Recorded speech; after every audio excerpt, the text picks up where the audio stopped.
Oke guys, udah lambat gue nggak buat video nih. Udah 2 tahun kayaknya gue nggak buat video. Tapi nggak apa-apa.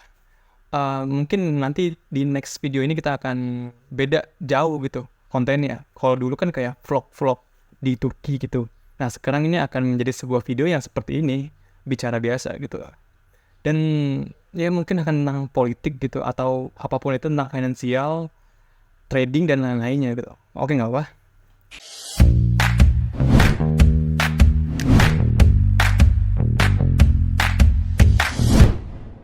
Oke, di video kali ini kita akan membahas sebuah tema, yaitu di mana kita kan nanti akan datang sebuah Pilpres 2024, di mana kandidatnya itu ada Pak Anies, Pak Ganjar, dan Pak Prabowo.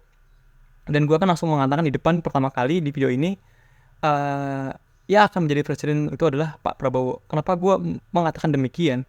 Gue bukan berarti tanpa alasan atau tanpa pengamatan gue gitu, tanpa gitu-gitu dan enggak.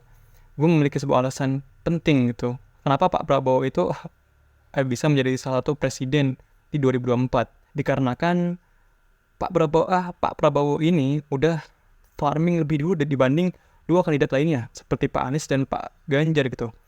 Beliau ini kan masih kayak baru-baru, istilahnya kayak pendatang baru. Dan Pak Prabowo itu kan udah jejak digitalnya kan sangat baik setelah beliau muncul di politik pertama kali itu 2014 kalau nggak salah ya, saat beliau menjadi lupa, pokoknya pernah jadi wapres, calon wapres, terus capres gitu. Oke, gue lupa, ntar bisa dicek di Google gitu.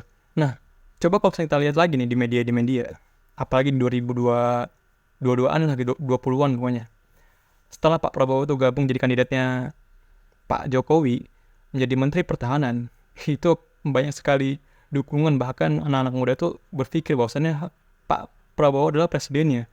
Coba kalau misalnya kita lihat di TikTok kan biasanya ada tuh yang tentang acara TV, kuis, dan hostnya mengatakan bahwasannya sistem pemerintahan pada negara yang berbentuk republik dipimpin oleh Prabowo. Presiden. Apa jawabannya? Prabowo Subianto. Presiden. Prabowo yang pertama Subianto. Dewan Kita Pembimbing. ulang. Salah. itu bukan Pak Jokowi, karena anak-anak itu kayak pahamnya adalah Pak Prabowo adalah seorang presiden gitu. Ya dikatakan beliau adalah Menteri Pertahanan. Kan kalau kita lihat nih, kita ulah kembali gitu. Presiden itu adalah orang yang berkuasa dalam sebuah negaranya. Yang berarti kan berkuasa itu adalah tingkat tertinggi yang memiliki sebuah banyak sekali materi kan. Dari ekonomi, politik, pendidikan, dan lain-lainnya. Nah, titik tertinggi dalam sebuah pertahanan adalah titik dalam sebuah kekuasaan adalah pertahanan, yaitu adalah militer. Kalau misalnya kita lihat Pak Putin, itu kan orang Indonesia kan pada senang tuh. Karena apa? Ketegasannya. Karena apa? Karena kekuatan militer yang sangat kuat, mampu mengarahkan militernya itu dengan sangat baik gitu saat perang lawan Rusia. Terus Pak Erdogan dengan begitu tegasnya beliau. Ya, ini tuh kayak masuk seperti semua itu ada dalam dirinya Pak Prabowo gitu. Beda sama Pak Anies. Pak Anies tuh kan beliau tuh cenderung lebih senyum, sangat baik, lembut gitu. Ya walau beliau tuh sangat serius juga gitu.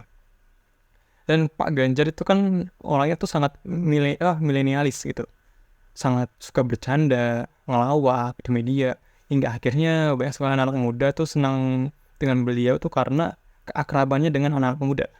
Beda dengan Pak Prabowo kan, Pak Prabowo ini kan sangat tegas gitu. Beliau tuh bahkan nuansanya itu sangat laki banget kan kalau kita lihat tuh anak-anak muda. Dijelaskan juga kan bahwasanya Pak Prabowo itu adalah seorang Kopassus TNI yang pernah menampar militer AS. Itu keren banget sih. Jadi ya kalau misalkan menurut gue poin-poin itu aja Pak Prabowo itu unggul.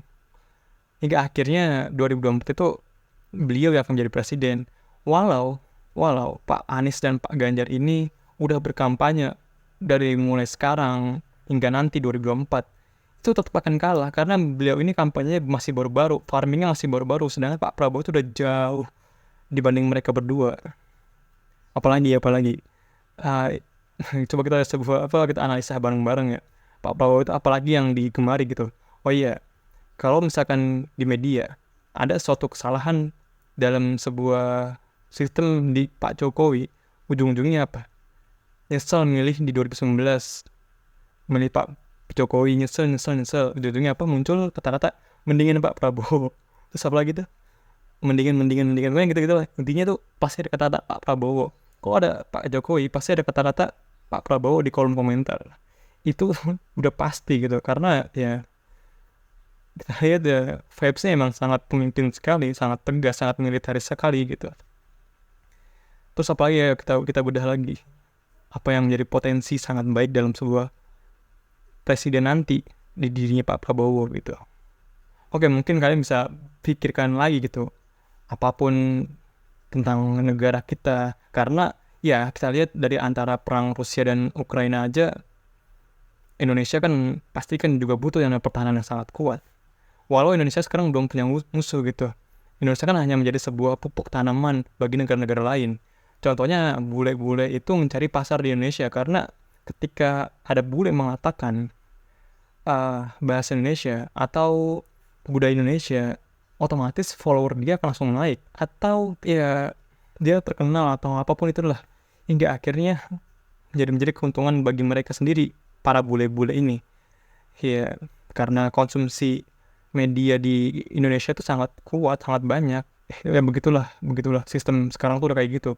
Algoritma dunia, sistem politik, ekonomi, apalagi tuh media itu udah seperti itu, udah beda jauh gitu. Maka semakin cepat zaman, maka akan semakin cepat sebuah perubahan, dan maka akan semakin cepat sebuah ekonomi itu tidak seperti zaman dahulu.